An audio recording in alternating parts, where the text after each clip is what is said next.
Hello students. Okay, now we are ending the chapter today. Is our first chapter is the rational number, the real numbers, right? Okay, chapter number 1. The last topic है 1.1, 1.2 और 1.4 के सारे topics देख लिए. आज एक chapter खत्म हो जाएगा. ओके, तो आपको सारे मतलब जो भी है डाउट्स तो आपको पर्सनली मुझे कांटेक्ट करके कर सकते हो. ओके, तो चलो बच्चों आगे. तो अभी तक हमने रेशनल नंबर्स भी देख लिए. ओके, लास्ट जो टॉपिक था उसमें हमने terminating rational numbers, okay, terminating and okay non terminating repeating numbers भी देख लिए. उसका फॉर्म देख लिया डेसिमल पैटर्न में, राइट. चलो, तो अब what is the meaning of the so topic is irrational numbers. अभी तक रेशनल नंबर्स तक इरेशनल है, right? Okay, a number is said to be an irrational number if it cannot be expressed, okay, has a p by q form. Okay, you already know that, right? So the p, okay, and q are the integers and q does not equal to 0, right? So that's why this is the called the irrational numbers. Okay, तो हम लोग अभी exercise 1.3 start करेंगे बच्चों. जो थोड़ा बहुत बाकी था वो पोर्शंस हम लोग अभी ले रहे हैं, राइट. ओके, तो क्वेश्चंस क्या है कि prove the root 5 the irrational numbers. Actually में उसको मैथमेटिकली आपको बताना है और कुछ नहीं. ओके, तो थोड़ा बहुत थ्योरेटिकल टाइप पैटर्न को फॉलो करना है. उसी पैटर्न को आप लास्ट तक करते रहे. तो आप पहले उसको एजम्पशन करो. ओके, जैसे कोर्ट में हम लोग केस करते रहते हो तो लेट अंडर रूट 5 ये रेशनल प्रूव करना है तो उसको rational is a rational number, is a rational number, ऐसा एजम्पशंस कर लो, राइट. आपने क्या किया बच्चों, let root 5 okay is a rational number, right. So हमें क्या करना पड़ेगा, तो सीधी बात है, we have to find two numbers a and b. मान लो a and b. Okay, two numbers like a and b. Okay, such that आपको याद रखना है यहाँ पे कि b does not equal to 0. Okay, a और b तो इंटीजर ही है. Okay, b does not equal to 0. Okay, and a and b are co-prime. क्या है, they are co-prime, right? co-prime है, मैंने डेफिनेशन बताई थी हमारे फर्स्ट के अंदर. ओके, कि इनके अलावा वन के अलावा और कोई कॉमन फैक्टर्स ना हो ना, वो दोनों क्या है, co-prime नंबर्स है बच्चों. तो सच दैट ओके क्या लिख सकते हो, हमारा a by b is under root 5, right. क्या होगा, a by b is equal to under root 5. Okay, so a is equal to बच्चों क्या हो गया, आप कह सकते हो ना कि b under root 5 into B. Equation number 1 इसको नाम दे दो. ये पैटर्न हर एक में आपको फॉलो करनी है. अब मान लो आपके पास रूट 5 की जगह पे रूट 2 है, रूट 3 है, रूट 11 है, रूट 17 है, राइट. तो पैटर्न तो सेम ही रहेगी. ओके, पैटर्न के ऊपर फोकस करो कि हम लोग यहाँ पे कैसे प्रूव कर रहे हैं. अंडरस्टैंड. बाकी अपना काम तो वैसे ही आसान हो जाएगा. अब करो squaring both the side, squaring of the both the side. So a square is equal to 5b square आया. कितना आया, हमने स्क्वायर कर दिया, squaring the both the side. Okay, so therefore squaring both sides, right. तो a square is equal to आपको क्या मिला, 5b स्क्वायर मिला. क्या मिला, 5b स्क्वायर. उसका मतलब क्या हुआ बच्चों, यहाँ पे आप क्या लिख सकते हैं, तो बहुत सिंपल है. तो because 5 divides a square, right? So 5 divide a also, बराबर ना. अगर कोई 5 स्क्वायर को डिवाइड कर सकता है ना, यहाँ पे हुआ ना 5 स्क्वायर, मतलब 5 का मल्टीपल होगा तो ही होगा. ओके, तो 5 और divides the a square, that means 5 divides a. तो 5 भी a को डिवाइड कर सकता है, 5 को डिवाइड कर सकते हैं. उसका मतलब क्या है, उसका फैक्टर हो गया. समझ में क्या हो गया, फैक्टर्स हो गया. तो मान लो 5 इज इक्वल टू, अब a अगर डिवाइड है तो 5 इज इक्वल टू क्या, a इज इक्वल टू क्या लिख दो, 5c लिख दो, where c is an integer. कोई इंटीजर है मान लो. ओके, इंटीजर है. चलो ये आपने बता दिया। अब क्या करेंगे, ये स्टेप्स तो आपके राइट ही है, बराबर, बस इतना हर एक सम के अंदर आपको ऐसा करना है जब सिंगल टर्म्स आए तो। ओके, पैटर्न सेम है बच्चों, कोई चेंज नहीं है। ओके, इसके अंदर तो आप कोई भी चीज इनपुट कर सकते हो। अब आप क्या करो, एक की वैल्यू इक्वेशन नंबर 1 के अंदर पुट कर दो। किसके अंदर, 1 के अंदर। ओके, तो पुट इन इक्वेशन नंबर 1। चलो क्या करोगे, 1 के अंदर तो कर दिया पुट, तो put in equation number 1 a is equal to 5c। देखो यहाँ पे तो इधर आ गया 25c square is equal to 5b square, ये कट हो जाएगा तो b square is equal to क्या मिला, 5c मिला आपको, राइट। ये 5 कट हो गया देखो, राइट, और c square, b square is equal to 5c square मिल गया, मिल गया 5c स्क्वायर। अब क्या करोगे बताओ, b square is equal to 5c, तो अगेन क्या लिखोगे, सो 5 divide b square implies that 5 divide 5 b, क्या हो गया b, इस राइट, क्या हो गया b, राइट, समझ में आ गया, clear.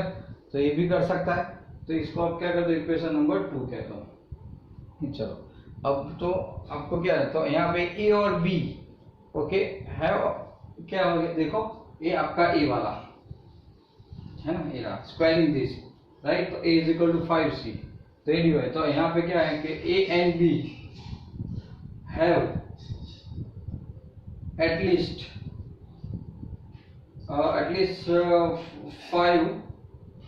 5 is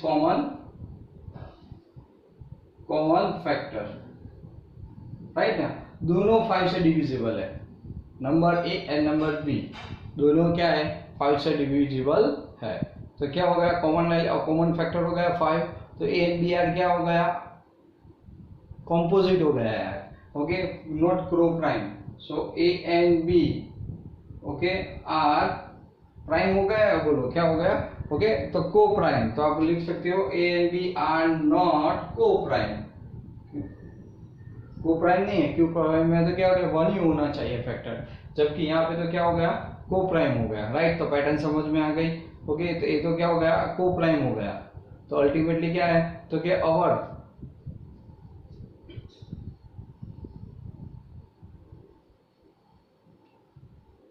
our assumption, okay, our assumptions क्या था बच्चों, our assumptions, ओके, that क्या था, okay, √5 is a rational number, so our assumptions under √5 is a rational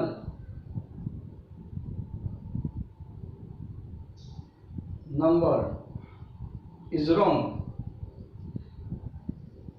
okay बच्चों, क्योंकि ये तो क्या है, को प्राइम हो गया ना बच्चों, तो सेम फैक्टर्स नहीं होंगे, तो √5 और सपोजिशन क्या हो गया, रॉन्ग हो गया ना, √5 आ गया, √5 है, हमने एजम्पशन किया था कि वो क्या है, रेशनल है, बट यहाँ पे तो क्या मिल रहा है, एक को प्राइम नहीं मिल रहा है ना, और को प्राइम मिल जाते तो हम लोग लिख सकते, क्योंकि हमने एजम्पशन ही ऐसे किया कि b not equal to 0 and a and b are coprime, यहाँ पे तो हमें दोनों के कॉमन फैक्टर्स क्या मिला, 5 मिला, तो को प्राइम नहीं है, राइट, तो our supposition is wrong, okay, so therefore आप लिख सकते हो कि under √5 is okay an irrational number,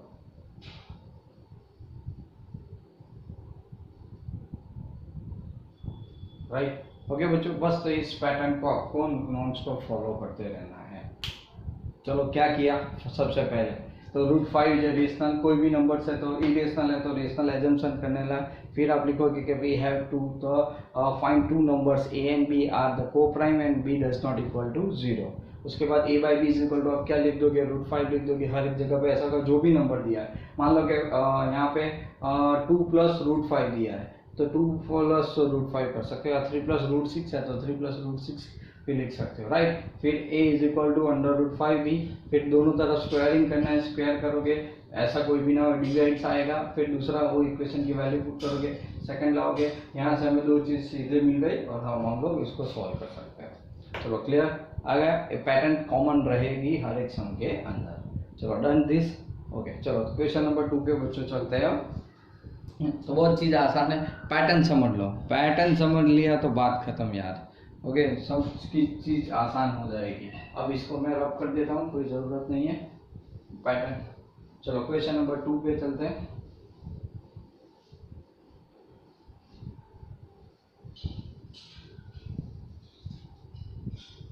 अब नंबर 2 क्या है, क्वेश्चन नंबर 2, प्रूव दैट,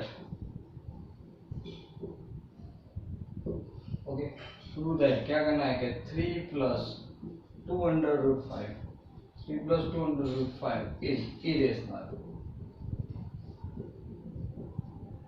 तो कोई बात नहीं, चलो शुरुआत कैसे करेंगे, अभी आपने बताया। सबसे पहले तो एजम्पशन करोगे कि रेशनल है, तो पहला स्टेप तो आपने ले 3 + 2√5 इज रेशनल। सबसे पहले अगर ए रेशनल है तो आपको क्या लिखना है, a by b। तो we find these numbers, okay, तो we can find okay, a and b, right?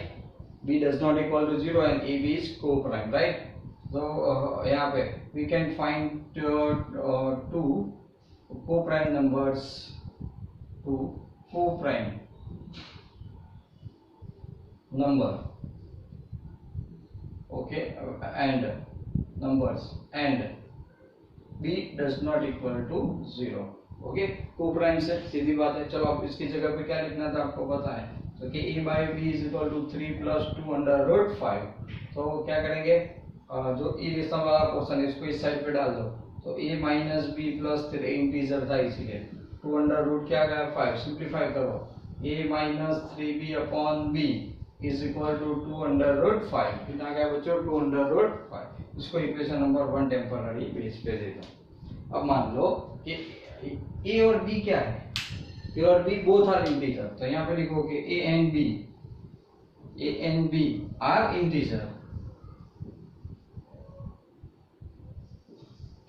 अगर ए बाय बी इंटीजर है ना, राइट, तो वो क्या होगा, रेशनल होगा। ए बाय बी फॉर्म है तो ए बी दोनों इंटीजर है, तो ये तो इसका रेशनल फॉर्म लिख दिया आपने। ओके, तो आप यहाँ पे क्या करोगे बच्चों, इतना तो आपको पता चल गया, नॉर्मली बहुत इजी है, राइट। तो हम लोग यहाँ पे क्या करेंगे, तो मुझे ये बताओ कि a - 3b/b, मान लो a भी integer, okay, -3 integer upon b भी क्या है, इंटीजर है, राइट। तो इसका मतलब क्या हुआ, a - 3b/b is also integer ही मिलेगा ना, सब्ट्रैक्शन एडिशन या ओके, अब डिवाइड टू रेशनल नंबर मतलब रेशनल ही होगा। ओके, हमें वो प्रॉपर्टी नॉर्मली पता है, तो ये क्या हो गया बच्चों, इंटीजर। इंटीजर की जगह पे मैं क्या कर लिख रहा हूँ कि ये रेशनल है, क्या हो गया, रेशनल, राइट। अब देखो ये वैल्यू आप इक्वेशन 1 में रख दो, अगर ए रेशनल है तो 2√5 क्या होगा, रेशनल होगा, समझ रहे हो ना। तो आपने क्या किया, सो फ्रॉम 1, ओके, क्या कर दोगे, फ्रॉम 1, सीधी बात है, 1 इज अ रेशनल, राइट। तो ये रेशनल नंबर हो गया बच्चों, या रेशनल इंटीजर आप लिख सकते हो। तो so therefore √5 is a rational integer हो गया, क्या हो गया, रेशनल इंटीजर, राइट। ये तो रेशनल इंटीजर हो गया, तो our supposition is wrong, okay. तो क्या लिखोगे यहाँ पे, तो बहुत ओके, तो our supposition is wrong. So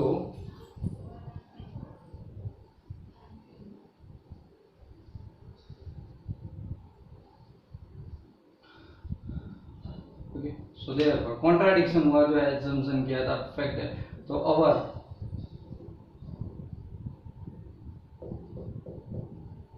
is wrong, right? So therefore 3 + 2√5 is irrational number, right? Pattern देखो same to same, okay, pattern में कोई चेंज नहीं, राइट। तो बस इसी को, ऐसे ही क्वेश्चन को हर एक जगह पे आपको फॉलो करते रहना है, बराबर, और कुछ है ही नहीं क्वेश्चंस के अंदर, अंडरस्टैंड, समझ में आ गया, राइट। चलो तो आगे बढ़ते बच्चों, एक दो क्वेश्चंस आपके लिए भी है।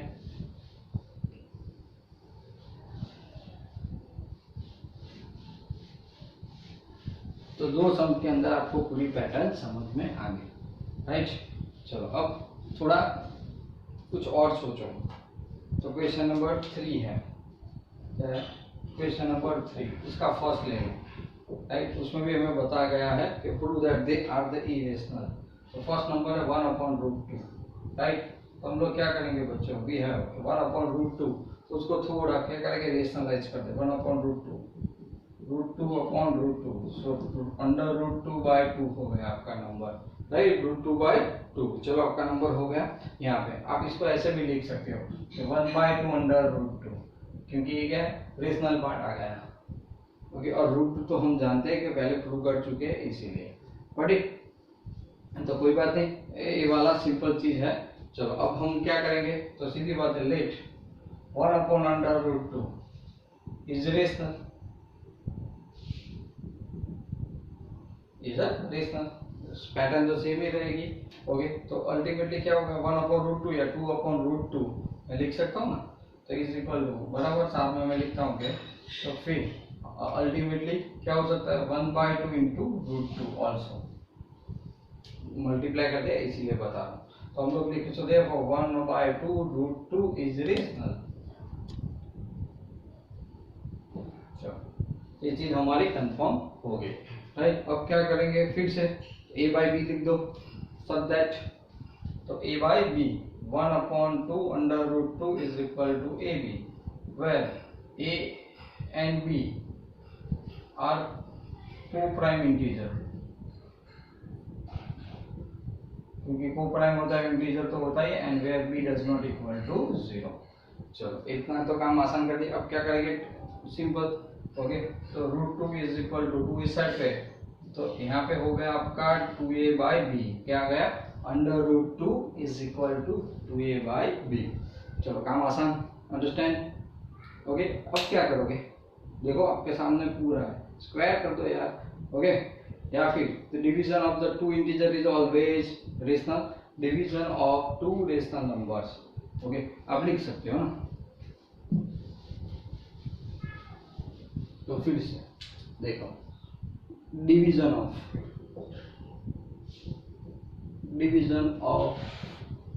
To integer is rational, right. तो क्या होगा, √2 is equal to 2ab, okay, is rational, मतलब a/b क्या हो गया, रेशनल हो गया बच्चों, क्या हो गया, रेशनल, राइट। अब क्या करोगे, a/b तो रेशनल हो गया, 2b/a, ओके। तो again 2/b is 2a/b is a rational, आप लिख सकते हो ना, मैंने यहाँ पे लिख दिया, तो 2/a is a rational, right. तो again our assumptions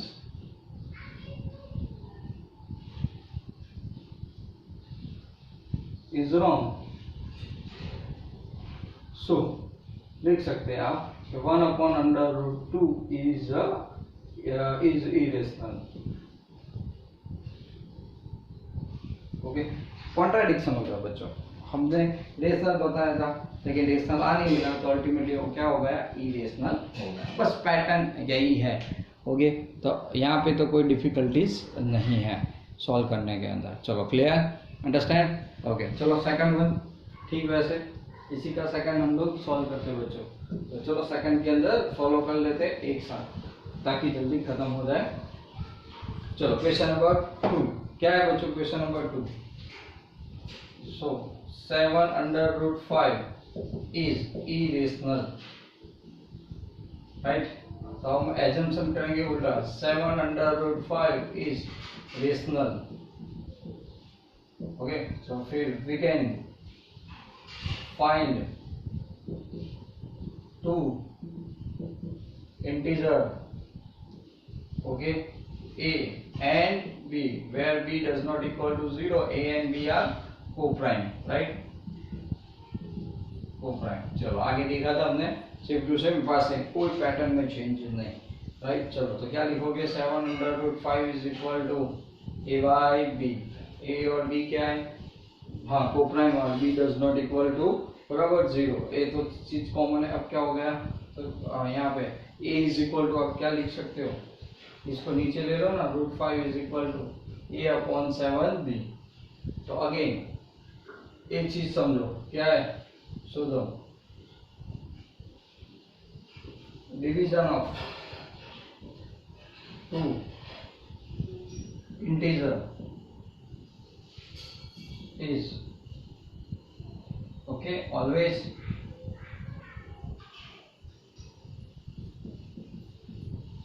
rational, right? So a/7b is a rational बच्चों, right? तो क्या हो जाएगा, √5 is a rational हो गया यहाँ पे तो, राइट। बट जैसे √5 आप जानते हो कि ए रेशनल नहीं है, कौन सा नंबर है, इरेशनल, राइट। क्या हो गया, √5 is irrational, so contradicts the fact that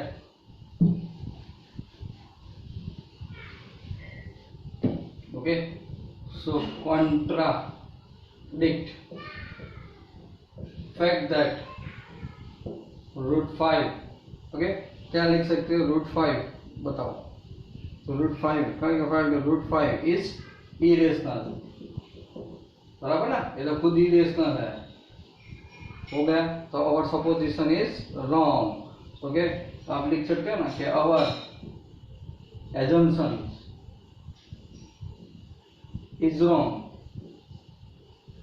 तो सीधी बात हो गई कि 7/5 इज इरेशनल,